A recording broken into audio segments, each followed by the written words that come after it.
Olá, meus amigos, eu sou o Paulo Briguet, o cronista dos 7 leitores, e hoje vou falar sobre este livro sensacional, 8 de janeiro e o Direito Penal do Inimigo, de Bianca Cobucci-Rozier. Segurem-se nas cadeiras porque Briguet Sem Medo está começando agora.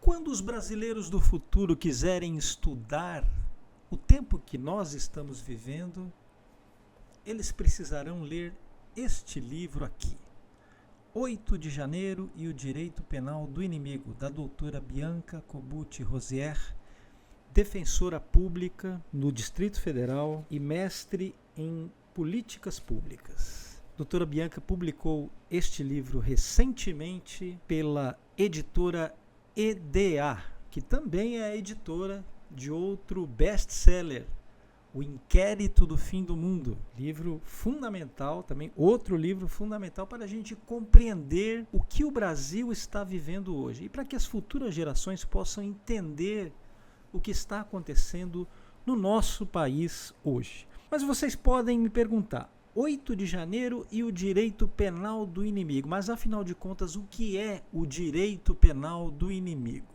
A teoria do direito penal do inimigo ela foi elaborada nos anos 80 por um jurista alemão chamado Günther Jacobs. Esse jurista desenvolveu a sua teoria com o objetivo de proteger a sociedade daquelas pessoas que são realmente perigosas, daqueles elementos que oferecem perigo à sociedade, como, por exemplo, terroristas, criminosos contumazes, traficantes, assassinos em série. Essas figuras são consideradas como inimigos pelo Günther Jacobs.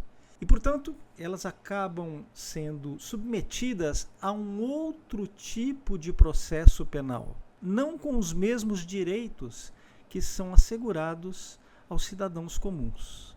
Essa é a teoria do Günther Jacobs. Veja, se a gente precisasse resumir em uma frase, seria isso. A teoria do direito penal do inimigo é aquela que divide a sociedade em duas categorias: os cidadãos comuns e os inimigos. E para os inimigos a coisa é bem difícil, ela se torna bem difícil. Até que a doutora Bianca, na sua explicação sobre a teoria do direito penal do inimigo, ela diz que essa teoria apresenta algumas características importantes. Vejam bem: flexibilização do princípio da legalidade, por meio, por exemplo, da descrição vaga dos tipos penais e das penas. Flexibilização do princípio da exteriorização do fato. Deixa eu explicar isso aqui. É assim, o direito penal do autor, ele prepondera em contraposição ao direito penal do fato. Sabe aquela história de que o que importa é quem fez, mas não o que fez? Isso daí é o direito penal do inimigo. Importa quem fez e não o que fez. Quem falou e não o que falou. Vocês entenderam? Flexibilização do princípio da ofensividade pela criação de crimes de mera conduta e de perigo abstrato, ou seja, você transforma em crimes aquelas ações que não oferecem grande perigo à sociedade, não tem grande potencial ofensivo para a sociedade. Outro ponto, outra característica do direito penal do inimigo, prestem atenção: incriminação de meros atos preparatórios. Isso, na jurisprudência brasileira, na lei brasileira, atos preparatórios, vocês entendem do que eu estou falando, não são considerados crimes. Então se faz uma antecipação exagerada da punição, decorrente da perspectiva prospectiva ao invés de retrospectiva. Ou seja, pune-se aquilo que poderia ter sido feito, que poderia ter acontecido, e não aquilo que de fato aconteceu. Mais algumas coisas. Aqui, algumas consequências da aplicação do direito penal do inimigo. Abuso de medidas e prisões cautelares. Vocês conhecem algum lugar em que isso está acontecendo? Concessão de prêmios ao inimigo, aquele inimigo que se mostra fiel ao sistema por meio de quê? Da delação premiada. Ou seja, você é inimigo, mas se você delatar, você passa a ser considerado de outra forma. E a desproporcionalidade das penas. Vocês conhecem algum lugar em que está acontecendo isso? Penas desproporcionais. Então o sujeito comete algo que não oferece nenhum perigo à sociedade, não causou grande dano à sociedade, mas ele é encarcerado por vários anos. Endurecimento sem causa da execução penal. Quer dizer, essas são algumas das características e das consequências da aplicação do direito penal do inimigo. Mas, embora a teoria do Günther Jacobs tenha sido elaborada nos anos 80 do século XX, se nós olharmos para os exemplos históricos, nós veremos que essa figura do inimigo, ela sempre existe nos regimes totalitários. Isso a partir da Revolução Francesa. A partir de 1789 é que surge essa figura do inimigo como onipresente. Entende? É preciso escolher um inimigo para que ele seja responsabilizado pelos males sociais e por tudo de errado que acontece na sociedade. Até pela alta do dólar. Você viu que eles estão aí procurando os inimigos para responsabilizar pela alta do dólar? Então, em sociedades totalitárias é assim que funciona. Foi assim, por exemplo, na Rússia soviética. Primeiro, com a perseguição aos contra-revolucionários, logo no início da Revolução. Depois, a perseguição aos kulaks, que eram chamados camponeses ricos. Na verdade, o sujeito tinha uma vaca e ele já era considerado camponês rico. E depois, a perseguição aos trotskistas, ou seja, os amigos do inimigo do Stalin, os trotskistas. Milhões de pessoas pereceram por causa dessa perspectiva do inimigo. Milhões de pessoas pereceram, foram perseguidas, foram presas, foram assassinadas em nome dessa perseguição. Então, a figura do inimigo, ela conduz ao genocídio. Na Alemanha nacional-socialista, a partir de 1933, quem era a figura do inimigo público, do inimigo da sociedade? Para os nacional-socialistas, eram os judeus. Isso levou ao quê? Ao Holocausto, à morte de 6 milhões de judeus na Alemanha nacional-socialista. A partir da Revolução Cubana de 1959, quem eram os inimigos para o regime cubano? Eram chamados gusanos. Os gusanos, que é uma palavra que em espanhol significa os vermes. Milhares morreram assim. Milhares foram perseguidos e houve a imigração aí de uma grande parte de milhões de cubanos, que fugiram do regime socialista porque eram acusados, eram chamados de gusanos, de vermes, inimigos públicos. Na China comunista, também na China de Mao Tse-tung, durante a Revolução Cultural dos anos 70, os inimigos eram os elementos contra-revolucionários, eram os revisionistas. Milhões pereceram assim também. Foram perseguidos, torturados e mortos durante a Revolução Cultural Chinesa. Então vocês percebem que essa figura do inimigo ela é muito perigosa. A criação, você cria então você diz que determinado grupo social não merece os direitos que o cidadão comum tem. Os direitos que o cidadão comum tem, o inimigo público não pode ter. Então ele não pode ter direito à defesa, direito à ampla defesa, ele não pode ter acesso aos autos, ele não pode ter audiência de custódia, ele não pode ter nada. Todos os benefícios, que são concedidos a criminosos, a verdadeiros criminosos, não são concedidos ao inimigo do Estado. E quem é o inimigo no Brasil de hoje? No Brasil do regime PT-STF.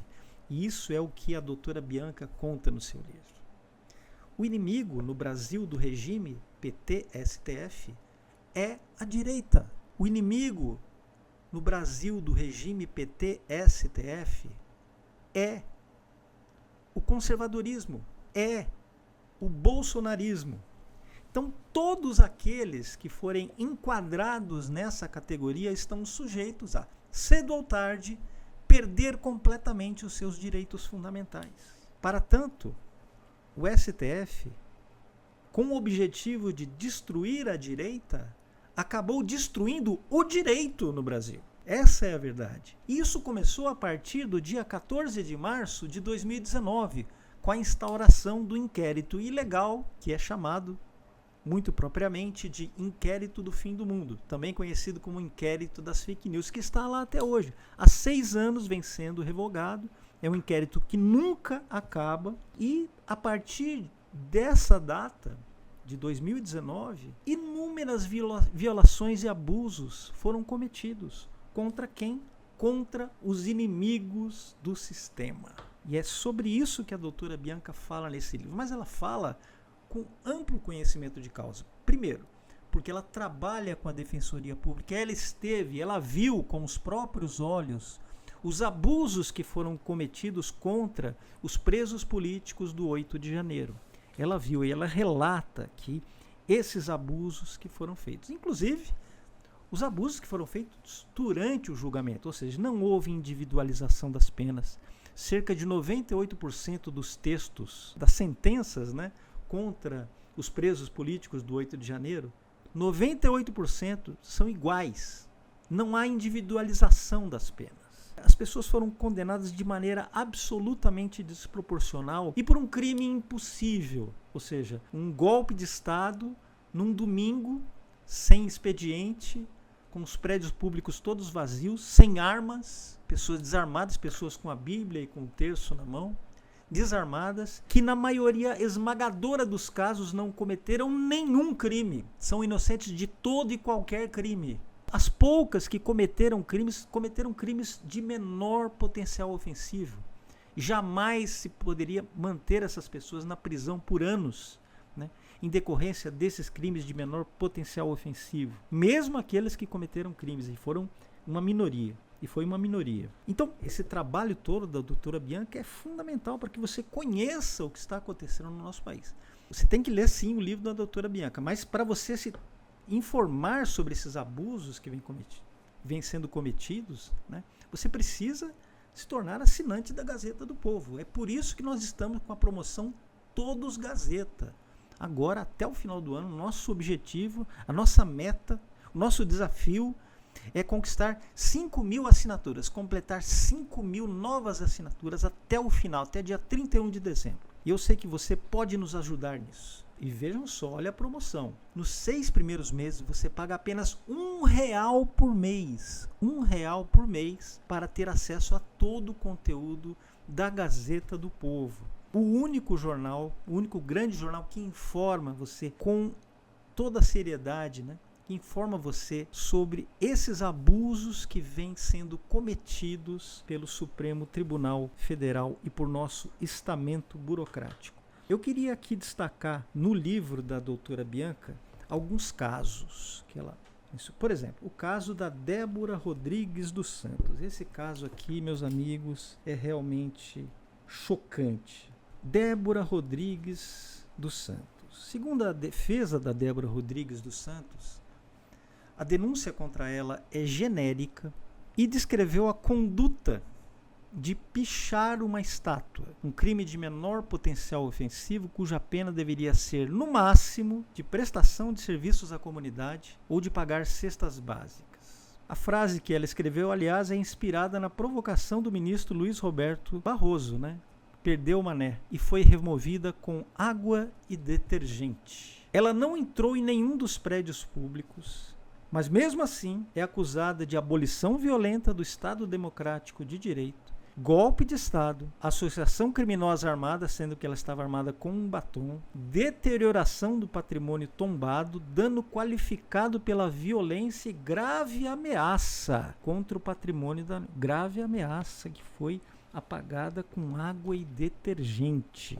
E mais, ela é mãe de duas crianças, né? Ela tem filhos pequenos. Segundo o Código de Processo Penal, o artigo 318, a prisão preventiva será substituída pela domiciliar quando o agente for mulher com filho de até 12 anos de idade incompletos. Isso, em 2017, beneficiou a Adriana Anselmo, esposa do ex-governador Sérgio Cabral, que foi condenado a 400 anos de prisão. Vocês estão lembrados disso, né? E a Adriana Anselmo foi beneficiada por isso, por ter filhos pequenos.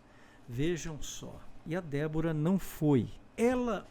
A Débora foi enquadrada nessa categoria de inimigos, assim como Clériston Pereira da Cunha, que tinha graves problemas de saúde, fez 8 pedidos para que a sua prisão fosse transformada em prisão domiciliar e acabou morrendo no pátio da penitenciária da Papuda. Eu fico imaginando se o Clériston, se o Clezão fosse de esquerda. Se o Clezão fosse de esquerda, meus amigos, já haveria filme, já haveria seriado, já haveria livro, já haveria peça de teatro sobre a vida do Clezão.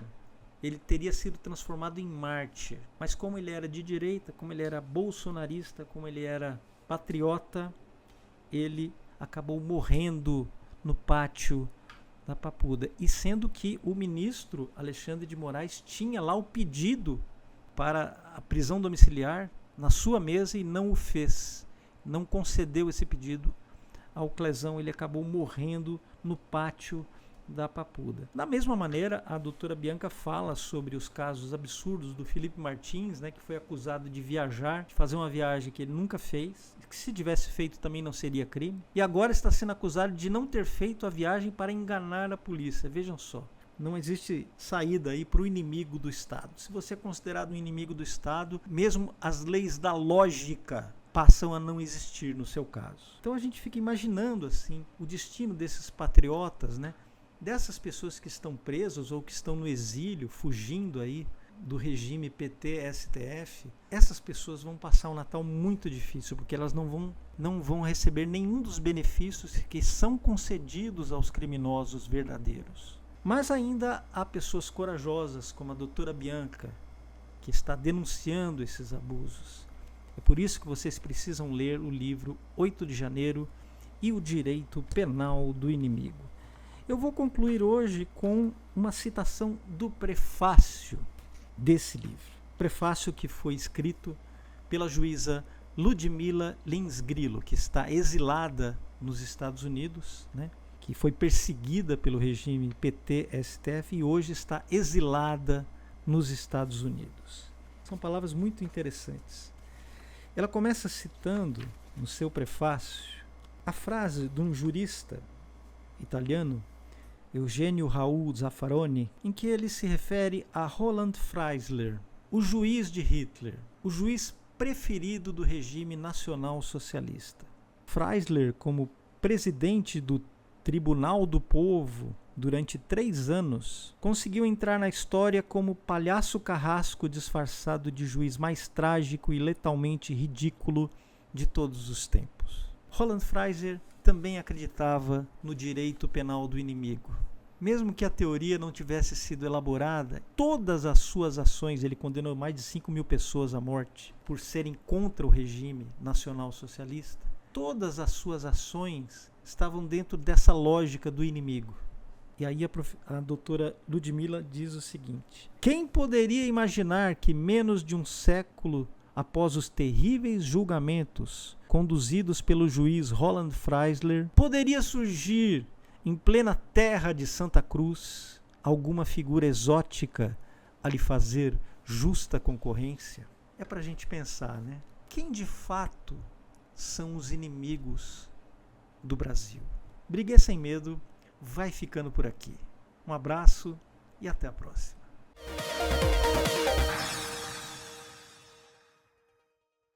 Fala turma, Rodrigo Constantino passando aqui para dar um recadinho. Falta muito pouco para a Gazeta do Povo atingir sua meta. Faltam 5.000 assinaturas. E o melhor, você pode assinar por 6 meses por R$1 e cancela a hora que quiser. Tenho certeza que você não vai cancelar. É o melhor jornal do Brasil e R$1 é de graça. Então vai lá agora mesmo, se você não é assinante, e assine a Gazeta do Povo. Vamos bater e vamos superar essa meta. Vamos dobrar a meta. E a diferença é que a gente sabe qual ela é. Valeu!